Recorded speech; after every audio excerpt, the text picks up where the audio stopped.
میں ابھی مظفر گڑھ گیا کوٹ ادو، تو میں نے ایک صاحب کو گاڑی میں بٹھا لیا.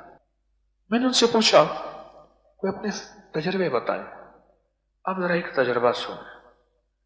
کہنے لگے میں ایک غریب آدمی، جب تسبیح خانے آیا تھا، میری 3 کنال غالباً اتنا بتایا کہ میری زمین تھی.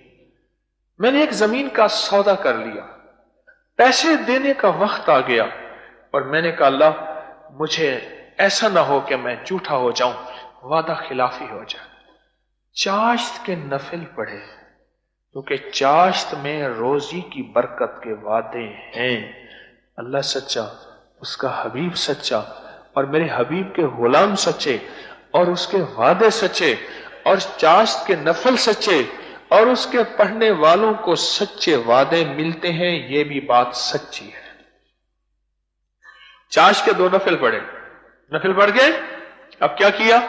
کہنے لگے رب جعلنی مقیم الصلاۃ کے بعد جب سلام پھیرنے کا وقت آیا، اس سے پہلے میں نے 152 دفعہ سورۃ علم نشرہ پڑھی. 152 152 دفعہ. 152 میں کیا پڑھی؟ سورۃ علم نشرہ پڑھی، اور گڑ گڑا کے پڑھی، اور بھکاری بن کے پڑھی، اور محتاج بن کے پڑھی. اتحیات میں پڑھ رہا ہوں، پڑھ رہا ہوں، پڑھ رہا ہوں، پڑھ رہا ہوں، پڑھ رہا ہوں، اور انگلیوں پہ شمار کر رہا ہوں. بس انگلیوں پہ ایسے انگلیوں پہ زور دے کے انگلیوں پہ ہی شمار کر رہا ہوں، پڑھ رہا ہوں.